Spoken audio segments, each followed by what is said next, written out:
Welcome to this episode of Locked In. In this episode, we're going to be talking about, I think, the lightest wheels for under $1,000 that I just received from overseas that I'm so excited to unbox. Now, granted, I have opened the box to make sure they weren't damaged, but I haven't fully unpackaged them. So we're going to be doing that right now. And I'm telling you all about the new light bicycle wheel set that I just got for a road bike project that you haven't seen yet, that I kind of built in secret, that actually might not be lasting that long. And then I might be rebuilding my gravel all-road bike. Who knows, but you're subscribed, so you're going to find out anyway. So let's go grab that little present right over there.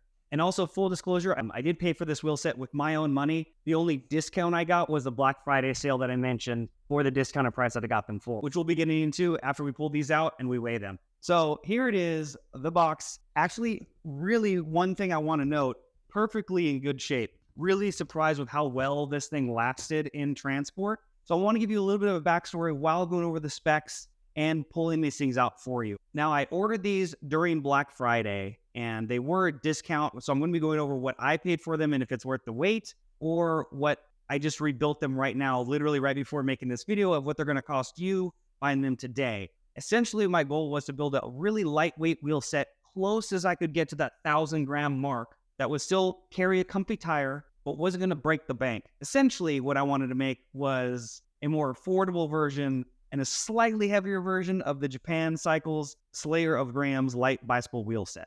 And I think we achieved that with a little bit more bling, with just a slight bit of extra weight. All right, so let's get to pulling these wheels out.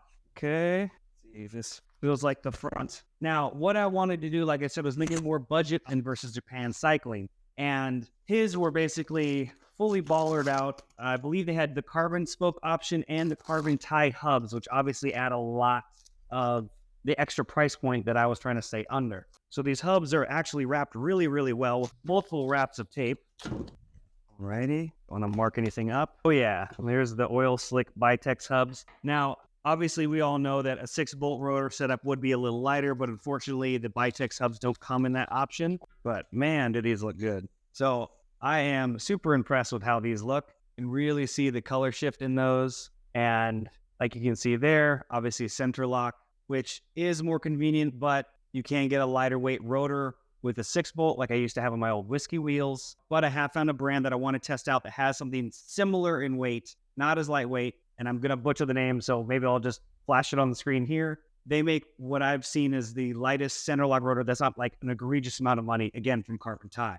Now, I did obviously option the oil slick brass nipples as well. They tend to last a lot longer, but again, they are a little bit heavier.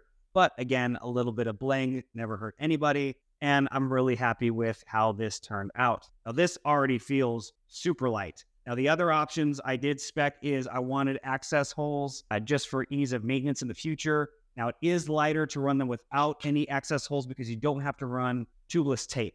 But if you do crack a nipple or anything like that, you got to like feed it through magnetically, and I've seen it done. I did the research before getting these, and I wouldn't want to do it. And I could see myself, if I was at a bike shop, maybe not even wanting to do this for somebody.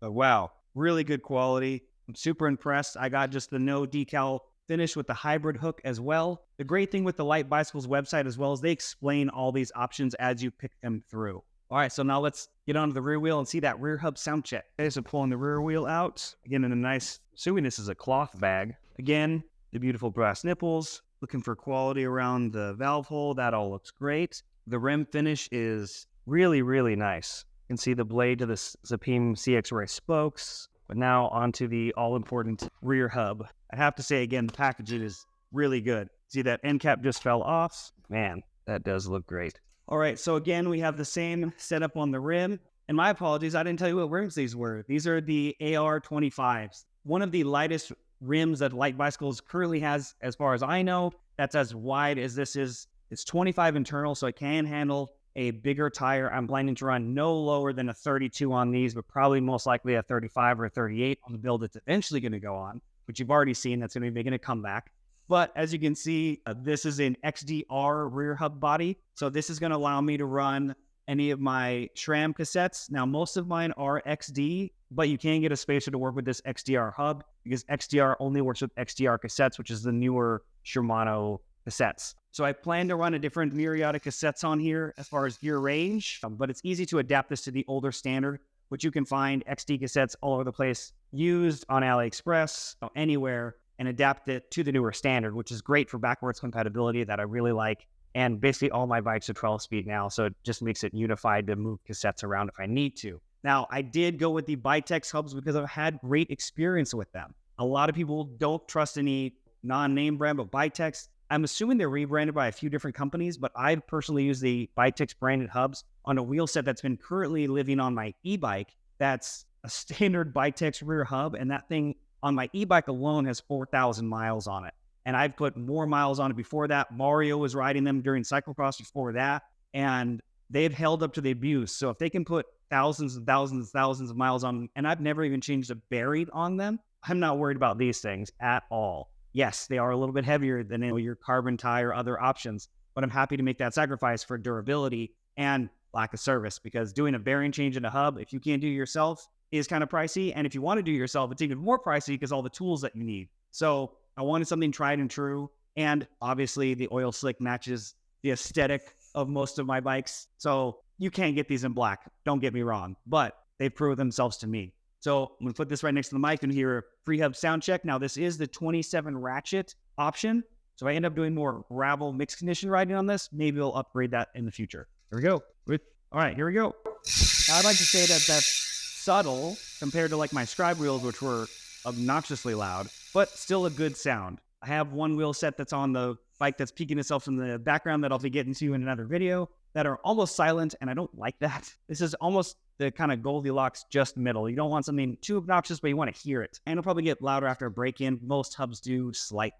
Now, I know why you clicked on this video, and I want to give you a breakdown of how to get a wheel set less than $1,000 for under 1,100 grams. All right, so the build breakdown and what I got on these wheels, if you want to hear the nitty-gritty, essentially is I have a custom-built AR25 wheel set, which is going to be the AR25 hybrid hook rims. I went with the Bitex oil slick front and rear hub, 24 spoke each. There's only one option for those. The brass oil slick nipples, access holes for the spoke holes. The 27 ratchet was, again, the only option for the Bitex hub. No drain holes, the standard 5-year warranty, no custom finishes or decals or anything added, and no pictures needed.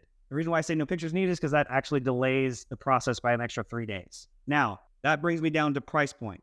I paid $927.40 plus an extra $6 for tubeless tape because I didn't have any 25 mil tape at home, so I said might as well. But if you didn't need tubeless tape, that was the most important point of this, the shipped price of this wheel set. Because you can buy wheels and set them up and customize them on lightbicycles.com, but then you have to include the shipping. And since it is overseas and I am in California, shipping can be a decent amount of money. So I got these shipped for that price because of the Black Friday deal. From what I can remember, because it's a while ago when I ordered these, which I'll be getting into next, I believe was about 15% off. So that basically negated the shipping cost and took a little extra off of that.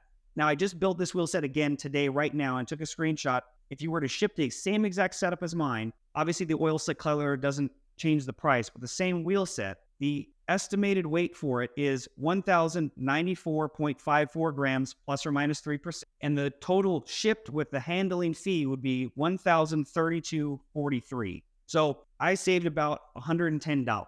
Now, that's not a ton of money, but it's not an insignificant amount of money. But that's the kind of discount you can see during Black Friday. The one downside to getting that $110 was I had to wait a lot longer than expected. I ordered these wheels on November 21st, and I got them on January 20th. So it took a full 2 months. Now that's due to, obviously, they got an overwhelming run of orders for wheels in general for Black Friday, and the AR25 wheels were really popular, so they weren't in stock when I ordered my wheels, so that delayed them slightly. Obviously, they take about 10 to 14 days to build, it looked like on average, after they got all the parts, and then it took about a month or so to ship. So that being said, you do, in my experience from what I've seen from other reviews of these wheels, you have to wait an extra 2 to 4 weeks roughly for that discount. So some people, that might not be worth it if you order it another time of the year to spend that a little bit extra to get it potentially a little bit faster. So that's just something I want you to think about when considering these wheel sets. Now, obviously at this point in the review, we've priced them, we've weighed them, we've seen them, but I haven't ridden them yet. I will be setting them up and putting them on the mystery project that's back there and riding them around a little bit before that frame set goes off to sale in the pasture. Make sure to follow me on Instagram so you can see any parts or bikes that I am selling. I have thinned down the herd recently, as you've hopefully seen in my other video, but I'm really excited to see how much difference I can feel in these wheels compared to my whiskey wheels. Those are about almost a pound heavier, but at a 30 mil depth, they were obviously a little more arrows, but I'm really excited. So make sure to comment below any questions you have. I'm going to be doing a full in-depth review later on how these fare. And keep in mind, I'm not the lightest weight rider either. I'm floating around 180 pounds or so. And I want to see what the durability is on a lightweight wheel set, because typically these are reserved for people at that 150 pound range. So I want to see if they can handle a average rider weight for any longer period of time. So thanks for watching. Make sure to subscribe and follow me on Instagram, turn on notifications, and like this video. And thanks for watching another episode of Locked In.